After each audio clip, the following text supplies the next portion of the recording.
Hello. Today, I want to talk to you about the number one question that I get asked in my one-on-one consultations. That is, do I need an LLC? Or what do I do with my LLC? So let's just start off by saying I am not a lawyer. And a LLC is a legal entity. And if you're going to form one, you should consult a lawyer so they can set it up for you. So just let's get it out of the way that I'm not giving you legal advice in this podcast.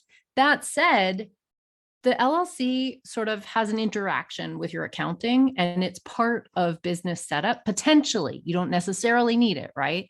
But because it comes in that suite of things you might want to do as you set up your business or as your business grows and you want to amplify the protections that you have, it's a really important topic. And as an accountant, I have a specific orientation to the LLC, which is not the version that you're going to hear from a lawyer. So I will give you the down and dirty from the accounting side of having an LLC. All right, so let's get started. So because what I do is help people set up the hard parts of their business, primarily this is around numbers and tax systems. So setting up to pay taxes quarterly, setting up bookkeeping, setting up retirement accounts that are tax advantaged, right? But another one of the big components of what I am teaching generally is how to set up your business, right? How to kind of check all the boxes you need. And so many people ask me about LLCs, which is a real concern. I think a lot of us overhear conversations like we don't get an explicit education about this, but we'll talk to our friends and they're like, oh, you need an LLC, right? So a lot of us have this knee-jerk feeling like I'm not official until I have an LLC. And so I want to dispel some myths and some rumors about this and tell you kind of what is and what isn't true. All right. So first and foremost, I want to tell you this. A lot of people think when they form an LLC that their taxes change. And I want to tell you first and foremost, that is not true. Okay. LLCs, single member LLCs, are called by the IRS disregarded entities. And the reason they're called disregarded entities is because the IRS disregards them. An LLC, in other words, if you are a sole member, right, one person, your LLC has no bearing on your taxes. It will not change anything about your taxes. Okay. Super important to know. Now, I do want to clarify that there is something different that happens if you are a multi-member LLC. If you think about it, when you form an LLC, you are going to tie your social security number or your tax ID number to a business EIN. Okay, this is one of the functions of having an LLC. And you might at the same time be tying a name to it, right? So the name might not be the name of you, the person. It might be its own business name. It doesn't have to be. I could form an LLC that's Hannah Cole LLC. As it happened, the LLC I did form, and yes, I have an LLC, is called Sunlight Tax LLC. So that's really important. Legally, Sunlight Tax LLC has its own ID number. It has an EIN, and that EIN at the Secretary of State of North Carolina is tied to my social security number. And because I'm just one person and there's just one social security number there, what that means is the IRS knows who to tax, right? When Sunlight Tax files a tax return, right? Before I turned into an S Corp, which is a whole separate conversation and not what I'm going to cover today. But when I was filing, Sunlight Tax LLC was going on my Schedule C on my individual 1040 tax form, I put the EIN at the top of the Schedule C, but on my tax form is my social security number. So it's very clear that that EIN and Sunlight Tax attaches to my social security number for me, Hannah Cole. Okay. So that's what happens to you when you form an LLC and you're one person. Now, to clarify, if you are a multi-member LLC, so if you go out and form an LLC with another person, with another entity, with multiple entities, right? Maybe I'm in a dance troupe and three of us decide together to form an LLC, call it Awesome Dancers Inc. Well, now that's not a single member LLC. And now that actually is going to change our taxes. Okay. Why? Because there's three social security numbers, right? The IRS has to know how the taxes get split. When you make a profit, how do we tax that profit? We're going to tax it. Who does the bill go to? Right? So the multi-member LLC actually does change your tax situation because by default, a multi-member LLC will be taxed as a partnership. Okay. And when you're taxed as a partnership, you actually have to file a separate corporate tax return called a 1065, which is a partnership tax return. So that actually has a whole different due date, March 15th.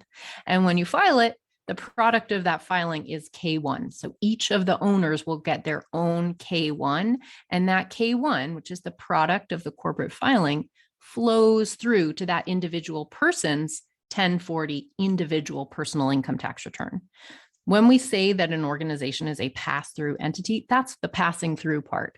The K1 passes through your share of the income to your tax return. Okay. So if you're a multi-member LLC, we have to tie multiple tax ID numbers to that corporation. And we have to know, if you have a 2-person organization, is it a 50-50 split of income? Do we tax each of you on one half? Or is it a 90-10? I'm aware of partnerships out there that have a 90-10 split, right? So 90% of the profit is taxable to this person, 10% is taxable to that person, okay? So multi-member LLCs do change your taxes. Single member LLCs do not, okay? All right, clarified that one. So something that this brings up though, is that an LLC is a legal entity, but it is not a tax entity. So I know that is a whole confusion in and of itself, but what do I mean here? So when you form an LLC, you are forming a separate legal entity. That is true. And you do it with the state. When you file an LLC, when you form an LLC, you're going to register with the Secretary of State in the state that you're in. Okay. And it becomes a legal entity. Okay. And let me tell you about what actually happens when you form an LLC. So when you form an LLC, essentially the role of an LLC, the reason that you do it is for liability protection. One of the L's, so the 2 L's in LLC stand for limited liability. So the point of an LLC is to limit your liability, okay? I want to be really clear that if what you're looking to do is to be, quote, official, you do not need an LLC for that. Okay. You do not. What you need an LLC for and what an LLC does for you is it limits the ability of someone who sues you from taking your personal assets in a lawsuit where they win. Okay. That's why you get an LLC. So in other words, how likely are you to be sued? And do you have personal assets that you want to shield from lawsuit? Okay, that's the role of the LLC. So what does that mean? Let me even go a little further in explaining that.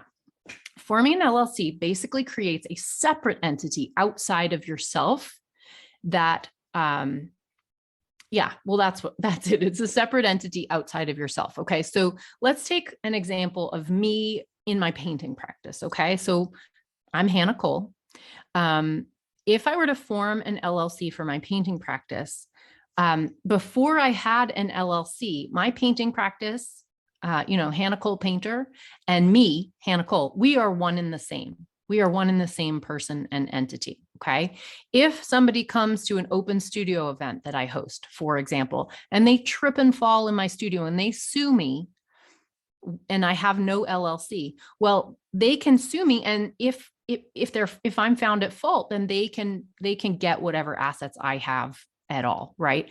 They can go after my business assets and they can also go after my personal assets, right? So if that lawsuit is successful, they could potentially have access to my house, my car, my 401k, my kids' college fund.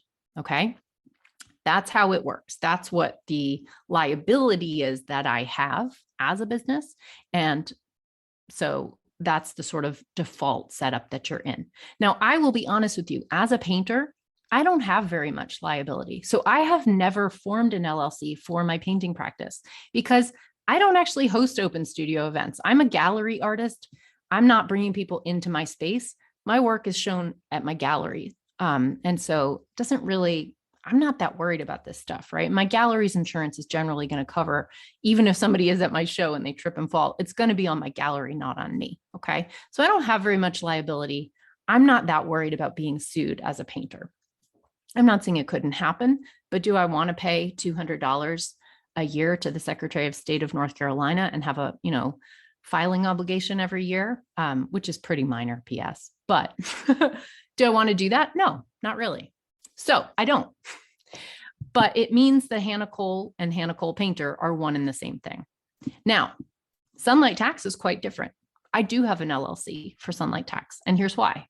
People get mad about their money. And there's quite a lot more risk and liability in what I do as a tax professional, as an educator on tax and finances, right? I do want to be more careful. So I have an LLC, and here's what the LLC does. And here's what an LLC would do for you if you chose to form one. It separates Sunlight Tax, which is owned by me solely. It separates Sunlight Tax from me, Hannah Cole. So now what happens if somebody decides to sue Sunlight Tax, they can come after the assets of Sunlight Tax. And there's nothing I could do to prevent that because that is the entity, right? So all my business assets are subject to that lawsuit. Now, what are you going to get if you sue Sunlight Tax? Not that much, right? My assets are this microphone that if you're watching this on the video, you can see. I've got this microphone. I've got this computer. I've got some lights back there that I use when I give a presentation. I mean, I don't have a lot. There's not a lot to take from Sunlight Tax. I have a whole lot of software. I don't know how you would get anything out of that. So essentially, there's not much to go after in Sunlight Tax. Now, Hannah Cole, yeah, there's more to go after. Most people, not just me, but pretty much everybody, your wealth is generally held personally, not through your business. So what does that mean? I have a 401k. I have a college fund for my kids. I have a house. Those things are protected by the LLC that I have for Sunlight Tax. So if you were to sue Sunlight Tax, you could not touch my 401k. Okay. You could not touch my house. So that's really important to me because I do have some liability when it comes to my tax education work. All right. God, please don't sue me, everybody. It makes me. I learned the hard way when I was on a co-op board in New York City that you cannot prevent crazy people from suing you for completely ridiculous reasons. We dealt with a frivolous lawsuit when I was on that co-op board, and oh my God, it was so scary and so terrifying and awful. Anyway, small aside. All right. Okay, so that's the reason that you form an LLC. What does it mean? What are the things you want to know when you do form an LLC? So first of all, the decision is, what is my liability, right? What are my chances of being sued? Am I in a field or am I doing work where, people might kind of fly off the handle and get really, really mad and want to go after me? Could I make a mistake that somebody could want to sue me for, right? That's an important assessment that you want to make. When I'm talking to creative people, like I said, as a painter who doesn't have open studio events, I don't really have a lot of liability, and I'm not particularly worried about a lawsuit.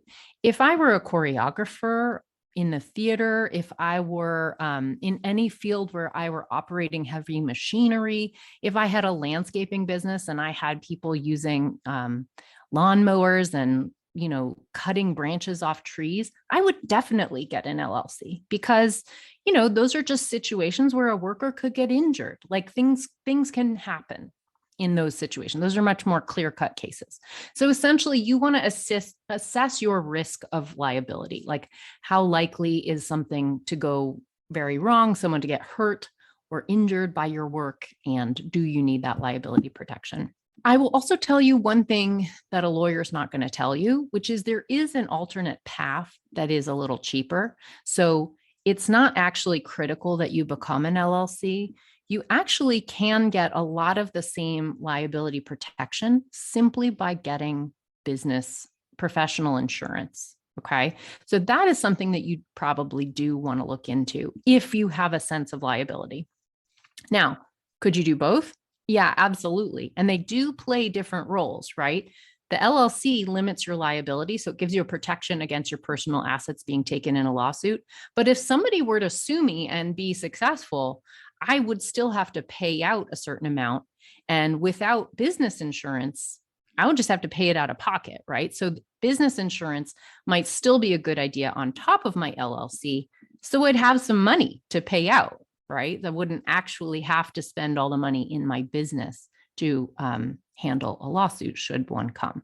So in case you're curious, at Sunlight Tax, I do in fact have business professional liability insurance. In fact, for almost every accountant you ever meet, I hope every accountant is going to have professional, what's called errors and omissions insurance. And depending on your field, there may be specific types of insurance you need. I also have cyber liability insurance because, oh my gosh, an online business is definitely subject to cyber attacks, and I'm constantly in fear of that. So I have some pretty locked down procedures over here, but I carry insurance just because. So it's worth looking into professional liability insurance. And if you're if you're in the early stages of business where you're feeling particularly budget conscious, then you might do a first step with just liability insurance and then work up to the LLC a little bit later. That said, if you're in a field with substantial liability, go for it. You might want to just go ahead and do the LLC right away. But if you don't feel that you're going to be in a lawsuit, if you're not carrying a lot of risk, you don't need an LLC. You also don't need to get an LLC in order to have an EIN. You can just get an EIN in literally 5 minutes for free from the IRS website. And PS, please do not pay an online service to get you an EIN. Please do not pay an online service to get you an EIN. It's free on the IRS website. It takes 5 minutes. Okay. I hate it when I see that people have paid somebody to literally go to the IRS website for them and like type in a couple pieces of information that you could have done in 5 minutes flat.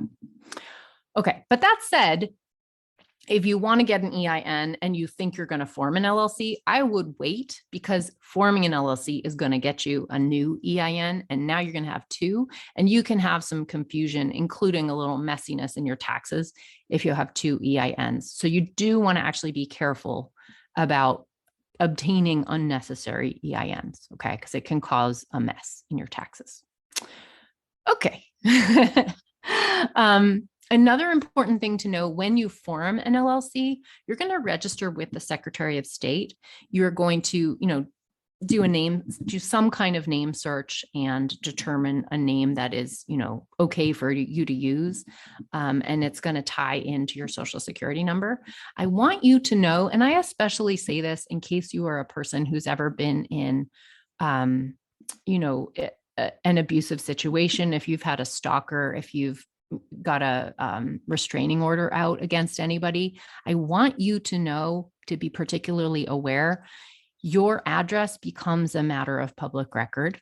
And so if you have any shady characters in your past that you don't want to know your home address, getting an LLC is a time where you probably want to get yourself a PO box. Okay. Just going to put that PSA out there for anybody who has threatening people in their world. I hope you don't, but let's just make sure you stay safe.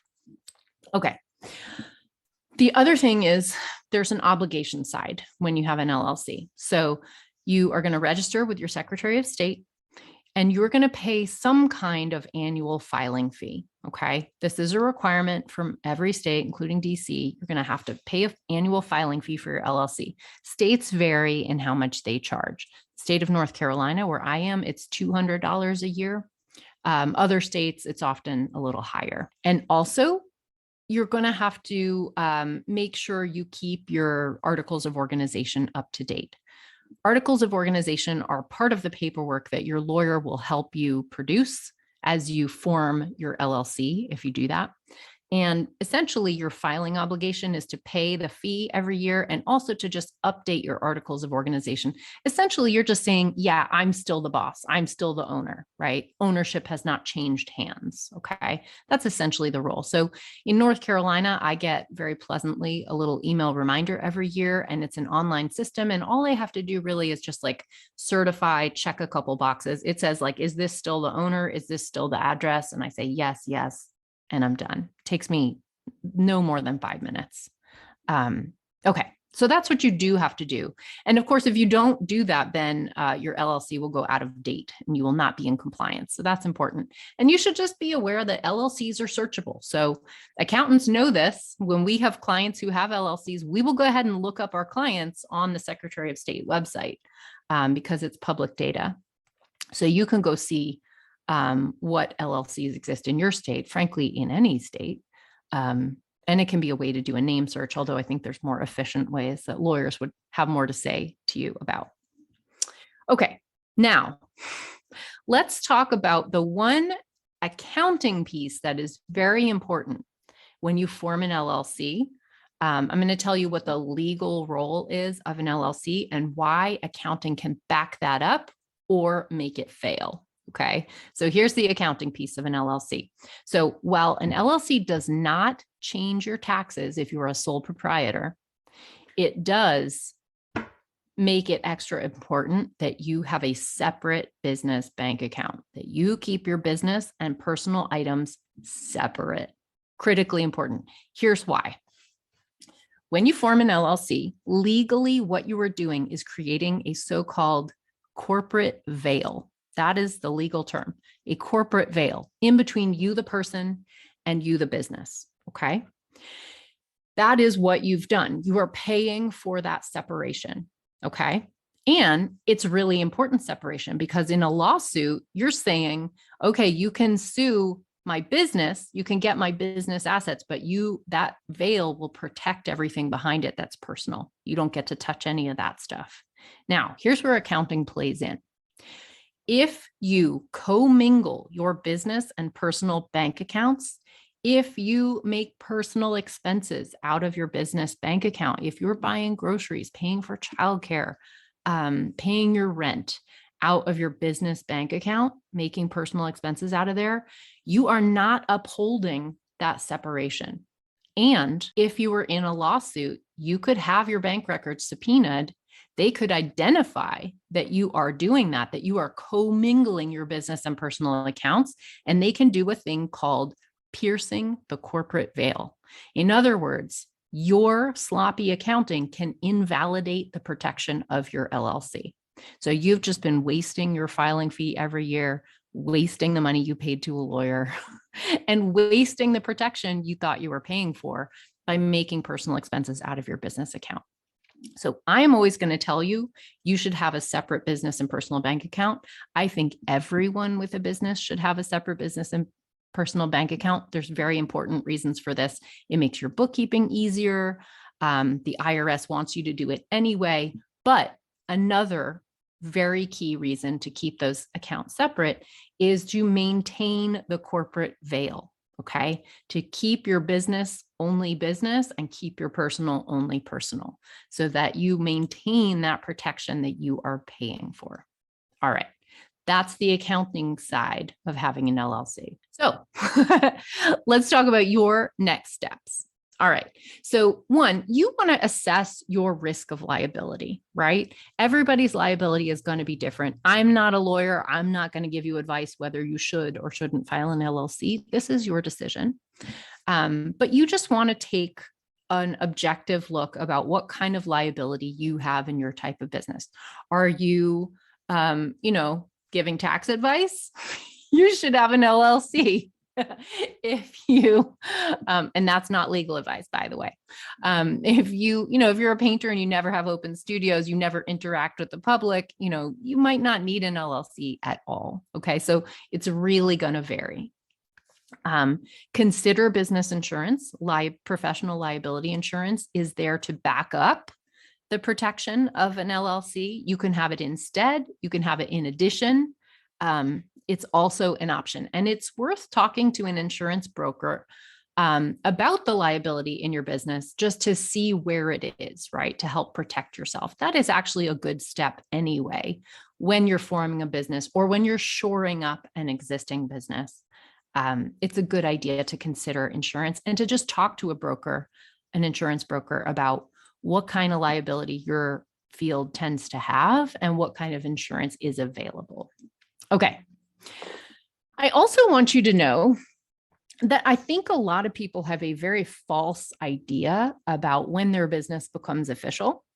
And they think that they don't have a business until they form an LLC. And I am here to set the record straight on that. You do. You can easily have a business before you have an LLC. And in fact, there's many businesses that don't have LLCs. My painting business is an example of one. I've been a professional painter with a painting business for 17, 18 years now.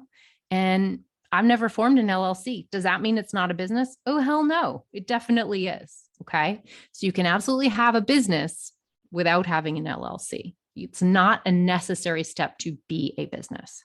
I will now tell you what the IRS definition is of a business. Okay. Your business starts, according to the IRS, the moment you advertise. This is really important. A lot of people don't know that, but advertising is your motive. It signals your intent to make a profit. And that's why that is the start time. Okay. So if you think about it, the act of advertising is the act of saying, hello, world, hello, potential clients, I'm open. Here's what I've got. You can come and get it. Right? That is what advertising is. Now, a lot of us in different fields might call it different things. Some of us don't even call it advertising. I've had a lot of artists say to me, oh, I don't advertise. And I'm like, you know what? You totally do. And let me show you how. So like artists like to, in the art world, we like to be very coy about things that sound too overtly businessy or markety. So we don't like to say advertising. We like to say visibility. We like to say, raise my profile, right? Things like that. So if you're in a field that's touchy about money in that way, you may use different words too, and that's completely fine. But I do want you to be able to identify what your signals are that you are open for business, that someone could come and partake of your services or your products, because that is fundamentally what the IRS is going to call advertising. And the fact that you're doing it is going to be a piece of proof that you are, in fact, operating a business. Okay. All right. So that's what I've got for you today on the role of an LLC, what it's for. I hope you have come to understand through this what an LLC is, why you would want to form one, what it takes to form one, and if you need one, right? Because we don't all need one. And most importantly, I also want you to understand that when you form an LLC, if you are a sole proprietor, a single member, there's no change to your taxes. Your LLC does not change your taxes at all. Now, my goal in general here at Sunlight Tax is to give you the why behind business setup operations like forming an LLC, as well as setting up stuff for your taxes. Okay. It's important to me to tell you what you do and don't need to spend time on, right? Because I think a lot of us, whether we are from a historically marginalized group, whether we were told as kids that money is for those people over there, but not for us, right? Or if you are in a field like a creative field, a caring field, a healing field, a spiritual field, where we tend to deprioritize money, often to our own great expense, but where we tend to deprioritize money, you just may have never gotten a financial education or a business education. And to me, the service that I want to provide to you is to help you understand what the various components are and whether you need them or not, right? In a way that feels non-judgmental, just straightforward. Here's what it is. And you might need it, you might not, right? I just want to be really honest with you so that you don't have to waste time doing things or money, doing things like filing for an LLC when you don't need one, right? So it's my goal to help you with that overwhelm, with that confusion, with that fear of judgment, so that you know what you do need and what you don't need, what's worth your time, what's worth your money, and what is not. Okay. So I would like to preview for you something that's coming here at Sunlight Tax. I'm going to be opening the doors to my program, Money Bootcamp, for the last time of this tax season. So I'm about to start opening the doors one last time before the tax deadline. And I want you to know that I'm kicking that off with a free class. The class is Understand Your Taxes and Make Money, the ultimate guide to the hard parts of self-employment. It's going to be a little over 1 hour. And unlike months past, there is not going to be a replay. I am revising this class. I'm going to make it more about taxes than the ones in the past. Because as we get close to the deadline, I know that taxes are the thing that is on your mind. So it's going to be live, and I'm going to give it my all for those of you who mark it on your calendar and show up and make the space to commit to this 1 hour. I'm going to make it super valuable, super awesome for you. We're going to go through some common confusions in your taxes. I'm going to talk to you about the systems you do need and the systems you don't need, right? This is the whole point of what I do, is trying to clarify what you do and don't need so that you spend your time where you do need to and you stop wasting it where you don't. Okay. So the live class is on March 23rd at noon East Coast time. So that's 9 a.m. Pacific. You do need to register to be able to come.